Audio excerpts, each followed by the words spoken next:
کیونکہ وقت بہت کم ہے.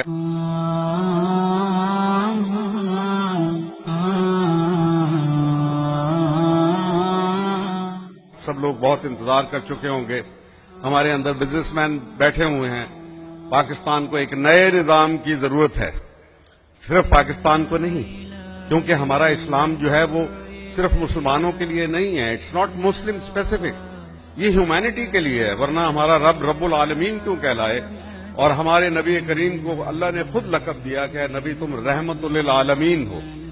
تو یہ سبھی کے لیے ہمارا جو ایک مشن ہے, اور اس کے اوپر جو فاؤنڈنگ فادرز ہیں پاکستان کے, انہوں نے یہ بات کہہ دی تھی. قائد اعظم نے اپنی جو آخری تقریر 1 جولائی 1948 میں کی, اس میں یہ بات واضح کر دی کہ پاکستانی قوم کو ایک مشن دیا گیا ہے کہ آپ نے انسانیت کو ایک نیا نظام عطا کرنا ہے, اور ہمارے آئین کے اندر, ہماری قرارداد مقاصد کے اندر یہ ساری چیز موجود ہے.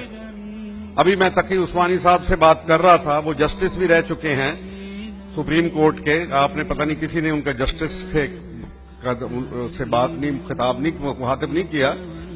لیکن آج ہمیں ضرورت یہ ہے, جس کو میں نرم انقلاب کہتا ہوں, کہ آپ اپنے آئین کے اوپر عمل کروائیں.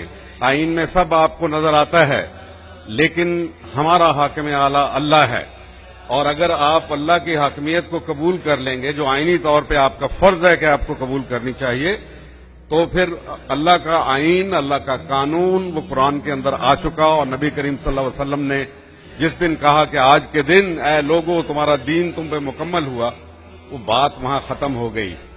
ابھی لیکن ریاست مدینہ کے بعد دوسری ریاست جو بنی وہ پاکستان ہے. اس کا فرض ہے انسانیت کو ایک نیا نظام دے دے.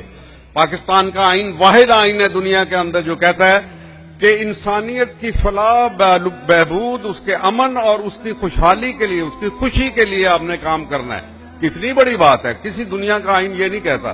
امریکن کی خوشی کے لیے کرتے ہیں, برطانوی کے لیے کرتے ہیں, انڈینز اپنے ان کی خوشی کے لیے, لیکن ہم انسانیت کے لیے کرتے ہیں. لہذا یہ وہ چیز ہے جس کے بارے میں اگر آج کر کے دکھا دیں تو پھر اللہ تعالی ہم پہ مہربان بھی ہو جائے گا. اور پھر علامہ اقبال نے اس کے لیے کہا تھا کہ ہفت کشور جس سے ہوں تسخیر بے تیغو تفنگ, تو اگر سمجھے تو تیرے پاس وہ سامان بھی ہے. یعنی مثال پیش کر دے, لیکن کون مثال پیش کرے گا؟ قیادت کے اس فقدان میں, اس جہاں پہ اتنی مایوسی اور نا امیدی کی فضا ہو کہ غالب کا وہ مجھے یاد آ گیا شعر کہ سنبھلنے دے ارے اے نا امیدی, کیا قیامت ہے کہ دامان خیال یار چھوٹا جائے ہے مجھ سے. یعنی انتہا ہے نا امیدی کے. لیکن مسلمان کے لیے نا امیدی گناہ ہے. ہماری امید قائم ہے. اللہ تعالی ہم پہ مہربان ہے. تاریخ نے ایک نئی کروٹ لے لی ہے. جو متحارب نظام تھے وہ سارے ڈوب گئے, اور اتفاق سے ہماری دہلیز کے اوپر ڈی گئے. ہمارے بالکل سامنے ساتھ والے ملک میں, افغانستان کے اندر, یہ دونوں نظام شکست کھا گئے. اور جو میدان شکست میں شکست ہو جاتی ہے, اس کے جبڑوں میں سے, شکست کے جبڑوں میں سے آپ فتح نہیں نکال سکتے. مغرب اب اس کے اندر سے فتح نکالنے کی کوشش کر رہا ہے, ہمیں لڑا کے, ایک دوسرے کے ساتھ لڑا کے. میں اس کے اوپر بڑی تفصیل میں جا سکتا ہوں, لیکن میں یہ نہیں کہہ رہا. صرف جو ان کا سب سے بڑا گرو ہے, انٹلیکچوئل بھی, اور یہودیوں کا سب سے بڑا رہنما, ہنری کسنجر کی نئی کتاب آئی ہے حال ہی میں, کوئی 4 مہینے پہلے. یہاں نہیں ملتی, میں کہ امریکہ سے مجھے ایک دوست نے بھجوائی. وہ کہتا ہے, اس کے کتاب کا نام ہے دی ورلڈ آرڈر.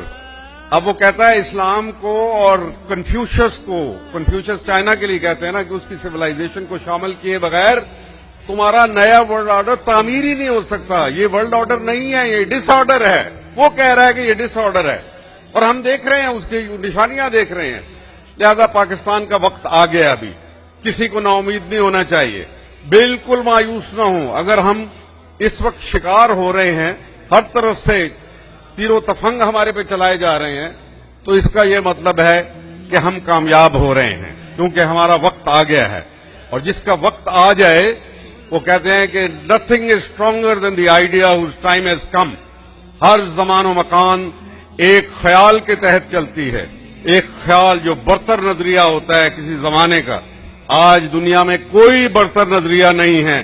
اس برتر نظریہ کا نام اسلام ہے, اور اس کی وارث ریاست جو ہے وہ پاکستان ہے، یہ اس کے لیے آئی ہے. لہذا پاکستان نے آگے جانا ہے، آگے ہی جانا ہے اور آگے ہی چلتا رہے گا.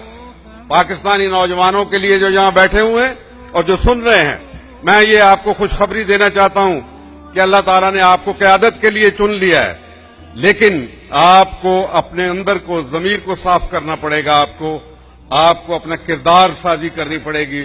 جہاں آپ دنیا کے کام کریں گے، کوئی نہیں کہتا کہ آپ کو روک لیا جائے.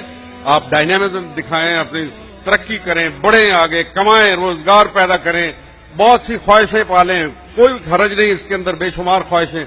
لیکن میں بہت سی اور باتیں کرنا چاہتا تھا، لیکن وقت کم ہے، تو میں صرف اس دعا کے ساتھ جو علامہ کی ایک دعا تھی کہ تیری خودی میں اگر انقلاب ہو پیدا، عجب نہیں ہے کہ یہ چار سو بدل جائے. تیری خودی میں اگر انقلاب ہو پیدا، عجب نہیں ہے کہ یہ چار سو بدل جائے. اور تیری دعا ہے کہ ہو آرزو تیری پوری، میری دعا ہے تیری آرزو بدل جائے. تو اپنی آرزوؤں کو بدلیں، کہ آرزو جب بدلے گی تو اللہ تعالیٰ جب شدت اس اختیار کرے گی آرزو، اللہ اس کو دے دے گا، عطا کر دے گا. پاکستان کا یہ اکنامک ماڈل نہیں ہے. یہاں بزنس مین بیٹھے ہوئے ہیں. We have to get rid of it. Market economy, market capitalism ہے، یہ ایکسپلائٹیشن ہے.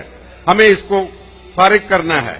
ہمارے پاس اتنا خوبصورت معاشی نظام ہے، لیکن ہم اس کو چھوڑ کے اور پتہ نہیں کس کس ماڈل کے پیچھے ہم بھاگ رہے ہیں، جو خود اپنے گھروں میں شکست کھا گئے ہیں. مغربی جمہوریت سے ہم تنگ آ گئے، عاجز آ گئے. اور جہاں تک قرضوں کا تعلق ہے، جو ہمیں بوجھ ڈلا ہوا ہے، ان کو کہو جاؤ، یہ قرضے نہ ہمارے پہ خرچ کیے گئے، نہ ہم سے پوچھ کے لیے گئے، اور نہ ہمارے پہ سخت ہے، بھاگ جاؤ یہاں سے. ان کو ضرورت ہے پاکستان کی. یقین کرو کہ یہ کبھی بھی آپ سے قرضے لینے کے لیے، کیونکہ آپ نیوکلیئر حیثیت کے مالک ہیں. اور اگر آپ کہیں گے یہ آج دنیا کو ضرورت ہے، مڈل ایسٹ کو ضرورت ہے آپ کے انہوں نے تسلیم کر لیا، آپ کی قیادت کو تسلیم کر لیا عملاً، تو آپ جناب فکر نہ کریں. اگر وہ کہیں گے تو ہمارے پاس ایسی چیزیں بھی ہیں، ان کو کہو پھر ہم وہ فروخت کر کے تمہارے قرضے اتار دیں گے، یا پھر وہ بینکوں میں جو لٹا ہوا پیسہ پڑا ہوا ہے تمہارے بینکوں کے اندر، خود اسحاق ڈار نے کہا کہ $200 بلین پڑا ہوا ہے پاکستانیوں کا، تو وہ رکھ لو، اس کو ضبط کر لو اور ہماری جان چھوڑ دو. ہم نے تمہارا کوئی قرضہ ادا نہیں کرنا. بہت شکریہ. السلام علیکم. رجعنا وراني وحنين